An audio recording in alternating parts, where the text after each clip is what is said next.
friends, back with Mirando aka Gazgos di My Cooking Vlog. Hari ini lagi ngidam banget. Mau makan steak tapi juga ngidam Indomie at the same time. Terus kan ada juga tuh komen yang di video-videoku yang sebelumnya request, "Bang, bikin Indomie mewah dong." Oke, jadi bisa dibilang ini Indomie mewah versi Lauren Rando. Di channel Lauren Rando setiap kita masak, konsepnya adalah selalu semua orang bisa masak karena masak itu tidak susah. Mudah adalah tidak susah adalah easy. Oke?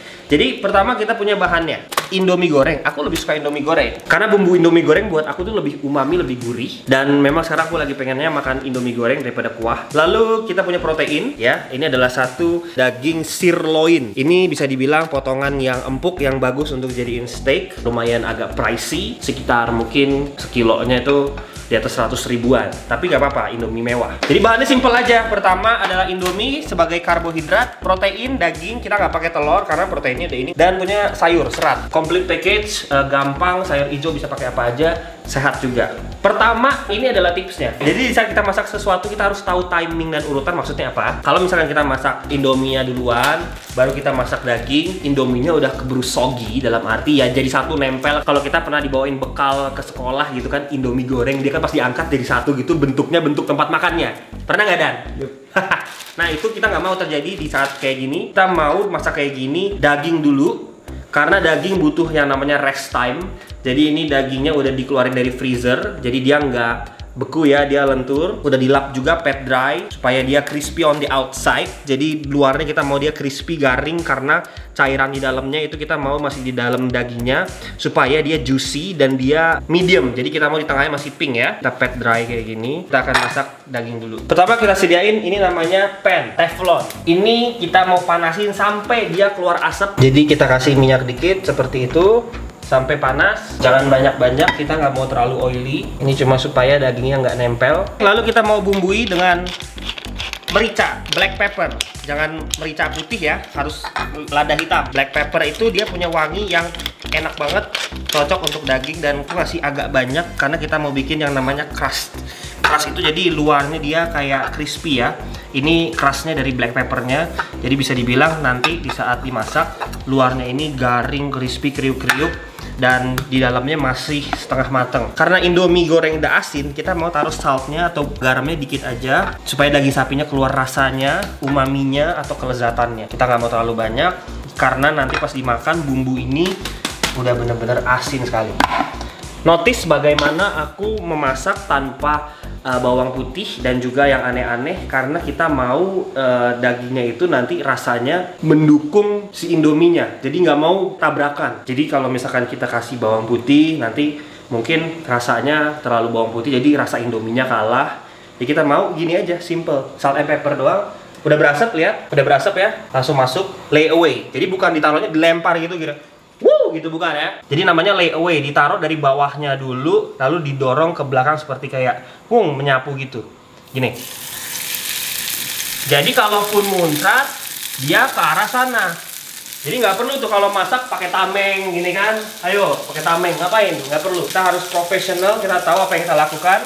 Jadi ini kita mau dia start sama pannya, goyang dikit biar nggak lengket, api masih tinggi karena ini dagingnya nggak terlalu tebel. Jadi kita mau dia high heat, tapi masaknya jangan lama-lama. Kita mau lihat dia ada asapnya ya, artinya dia memasak dengan high heat, bikin sear namanya di luar. Jadi luarnya crispy yang akan mengunci cairan atau juice dari meat ini, dari daging sapi ini di dalamnya. Kita balik sekarang, kita mau lihat luarnya udah golden crispy kayak gitu.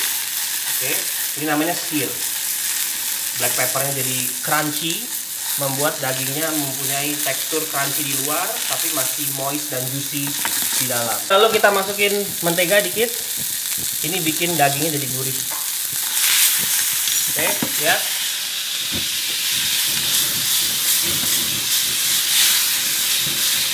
Oke, kita mau percikan-percikan api cinta itu. Kita masak lagi dengan high heat sekitar 1 menit 2 menit. Tergantung dari teksturnya. Kalau teksturnya masih terlalu kenyal seperti ini, artinya dia belum matang. Nah, kalau dagingnya dia terlalu beku, nantinya di saat dibelah dalamnya masih mentah ya. Sampingnya juga kita masak. Oke, sekarang kita mau istirahatin dagingnya. Jadi daging ini dia akan lanjut memasak dirinya sendiri dengan panas yang tersisa. Jadi di saat resting, tipsnya adalah kita tutup. Jadi panas sisa dari si daging terjebak di dalam. Nah, bekas masak dagingnya jangan dibuang. Ini buat rebus mie-nya. Jadi mie-nya akan mendapatkan kaldu dari sisa pemasakan daging ke dalam mie tersebut. Kita mau mendidih dulu. Ingat, orang banyak masak Indomie aja gagal. Kenapa? Karena dia nggak sabar. Dia kira mie instan terus habis itu air dingin langsung dicelupin. Padahal kalau misalkan kita celupin pas airnya belum mendidih, mie-nya akan benyek dan tidak akan matang dengan sempurna atau disebut juga al dente. Jadi kalau kita mau sebuah mie atau pasta al dente, kita harus tunggu air mendidih baru kita celupin dalam waktu yang singkat. Karena kita mau teksturnya masih al dente. Sambil menunggu mie kita al dente, jadi di sini aku akan membuka ini salad yang aku punya. Jadi saladnya ini udah dicuci, cuma kita buka aja bagian luarnya, terus kita potong kayak gitu. Jadi untuk sayur hijaunya, lalu selanjutnya kita punya ini namanya negi, daun bawang. Ini nggak usah banyak-banyak. Jadi ini nanti untuk garnish atau topping di atasnya, bikin mie-nya jadi wangi. Tapi cuma untuk aroma aja ya, jadi dia bukan untuk rasa. Kalian notice nggak tadi aku masak daging itu cepet banget, tapi dalamnya udah mateng. Kenapa? Karena kita diemin dulu. Yang tadi aku bilang dia memanggang dengan sisa panas atau residual heat namanya. Sekali lagi namanya residual heat. Jadi sisa panas dari pemasakan. Makanya ada chef kalau misalkan masak, dia cemplungin ke air yang ada es batunya untuk menyetop proses pemasakan. Karena walaupun kompor udah mati dan dia ditaruh di mangkok, ada yang namanya sisa panas. Itu dia tadi, residual heat, yang bikin dalamnya si daging itu jadi lebih mateng daripada kita pas mateng langsung kita potong. Nah, itu dalamnya pasti masih mentah kayak gitu, dan dia bakalan berdarah keluar kemana-mana. Tapi beda kalau misalnya kita istirahatin dulu atau resting. Sekarang kita masukin indominya, bumbunya keluarin. Lihat, udah bener-bener belebep baru kita masukin ya. Kita taruh bumbunya. Aku suka pakai piring putih karena lebih clean, nanti presentasinya lebih bagus. Kita tuang, kita pisahin ini bumbu dan juga bawang goreng. Karena bawang gorengnya kita buat garnish nanti di atas. Oke, masak Indomie gak usah lama-lama. Kita balik, kita lihat. Oke, dia masih keras. Kita pisahin gini, kita breakdown. Kita mau masak cuma sekitar 2 menit karena apinya udah mendidih. Dan ini sisa minyak, sisa kaldu, jus dari dagingnya dia menyerap. Karena kenapa bisa seperti itu? Kalau kalian lihat, Indomie di saat belum dimasak dia tipis, lalu setelah dimasak dia mengembang dan jadi lebih tebal.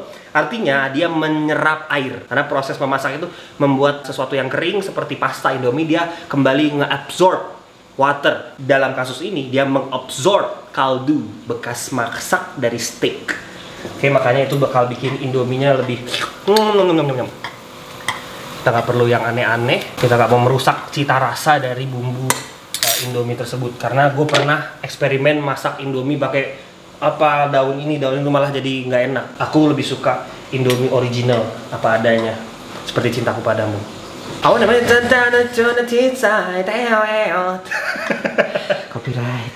Oke, ini kita udah bisa rasain dia udah al dente. Jadi nggak perlu terlalu lama. Kita saring, nah supaya nggak merusak sink kalian nyalain air, kalian tuang seperti ini sambil air berjalan, karena sink nggak boleh kena air panas. Saya langsung matiin, keringin. Kita nggak mau mie kita becek ya. Semua tetesnya kita keringin, ya agak basah dikit nggak apa-apa. Oke, kita aduk. Oke, kita rapetin ke tengah semuanya. Kita lap pinggirnya. Ini penting banget karena piring yang belepotan bikin yang makan jadi nggak nafsu. Lihat di dagingnya, ini ada jusnya ya, nanti ini kita tuang. Ini kita sisihkan dulu. Oke, kita buka ya. Kita bagi dua dulu. Lihat dalamnya, mantap, medium rare, perfect. Ini udah mateng ya, kita slice diagonal seperti ini. Yang paling ujung kan jelek nih kalau buat presentasi, bisa kalian makan. Ratain seperti ini biar cantik. Dorong, awas ketusuk. Kalau di atasnya kayak gini, negi, nggak usah banyak-banyak. Bawang goreng, drizzle. Oke, tuang cairan dari steaknya di atasnya. Sekali lagi dilap nih, ada bekas-bekas jari jemari lucu indah. Kalian boleh makan sama salad. Ini bisa kalian kasih mayo, bisa kalian kasih olive oil, atau kalian mau rebus sawi, kalian taruh di sampingnya. Jadi bisa kayak gini, kalian taruh di sampingnya gitu. Cuma ini karena belum dimasak, jadi presentasinya agak kurang kalau misalkan dicampur, jadi dia di mangkok sendiri. Kita coba lihat dagingnya, masih pink ya. Lembaran dagingnya itu masih lentur. Dan dia matang ya, cuma dia medium, jadi tengahnya masih pink. Kenapa bisa seperti ini guys? Tips yang pertama untuk dapet daging yang super perfect kayak gini adalah api harus panas banget sehingga luar matang, dalam masih medium. Jangan api kecil. Terus kedua, pas dia resting ditutup. Jadi dengan sisa panasnya dia masih memasak sampai ke dalam. Karena dia sirloin juga, jadi kita bisa gigit jadi setengah kayak gini, lihat nih. Segampang itu coy. Aku nggak kasih garam kan, terlalu banyak, jadi dia nggak terlalu asin, karena dia harus dimakan langsung sama mie-nya, kayak gini.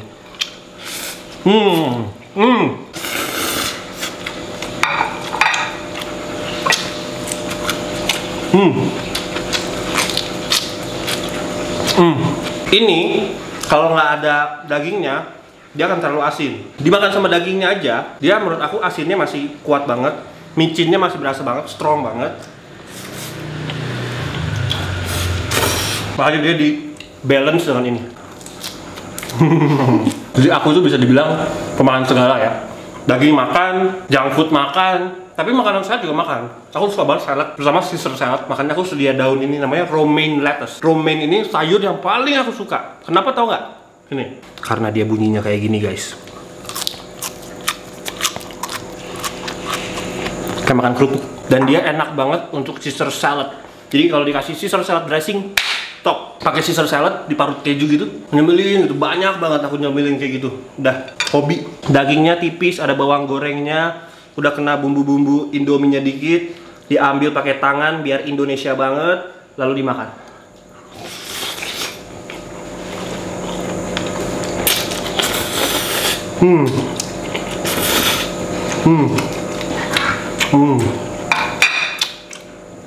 Dan daun bawangnya itu bikin wanginya, jadi nggak enak gitu loh, seger. Bagian ujungnya tuh juicy ya, kita kasih crunches. Mau? High five, good girl.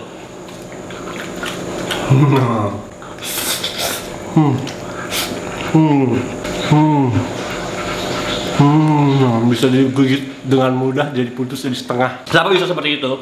Pertama karena dagingnya sirloin, kedua karena masaknya yang kayak tadi, dia diistirahatkan. Daging itu otot kan, kalau dia kaku dia keras, tapi saat dia udah relax, dia udah beristirahat dengan damai, dengan tenang, dia akan jadi dagingnya untuk seperti ini. Mau habisin dulu nih. Dikit lagi habis. Bagian yang paling luar dia agak matang ya. Aku lebih keras dari yang tengah, jadi bisa dibilang semakin di tengah daging itu semakin mantap. Kita coba ya, walaupun jadi bagian luar, apakah masih bisa digigit terus dibagi jadi setengah dengan gampang. Coba ya, 1, 2, 3. Gampang coy, ternyata coy. Oh ya, ada yang komen di video sebelumnya juga, Bang kalau makan duduk dong. Aku kalau makan duduk guys, cuma ini karena syuting aja demi kalian. Kalau misalkan aku duduk di situ soalnya nggak ada lightingnya guys. Jadi agak gelap. Terus di situ banyak barang berantakan. Karena kalau misalkan aku lagi syuting, itu semua barang yang ada di sini aku brukin di situ. Oke, jadi aku minta maaf ya guys. Aku makannya sampai berdiri. Apapun hal yang kalian masak, daging ataupun sayuran, bisa dia kena panas, dia akan kehilangan nutrisinya, terutama protein. Dia akan mati sama panas. Jadi kalau masak atau makan sayur, mendingan agak setengah matang atau mentah, kayak salad gini. Jadi proteinnya lebih banyak. Nggak semua hal harus kalian masak. Cuma sayur dan buah itu nggak harus dimasak banget sih. Tapi ya memang kayak bayam sama kangkung di salad yang nggak enak. Jadi ada sayur yang untuk salad, ada sayur yang untuk dimasak. Kalau brokoli aku sukanya di steam, itu enak banget. Kentang aku sukanya di oven, jadi situ pakai olive oil gitu sama rosemary, enak banget. Thank you guys for watching. Jangan lupa dikasih like, comment, dan subscribe, nonton videoku yang sebelumnya dan juga sesudahnya, nyalain notification-nya juga. I love you guys so much. Terima kasih banyak udah menonton video ini. Semoga bermanfaat dan berguna untuk kalian. Di channel Lauren Rando aku selalu ingin membagikan hal-hal yang kalau bisa bikin tambah wawasan, bisa bikin jago masak, bisa menghibur. Kalau ada salah-salah kata, mohon maaf. Jangan lupa cobain bikin sendiri. Kalian semua pasti bisa, karena gampang banget. Let's one, let's keep small your face, and I'll see you guys in the next video. Cheers.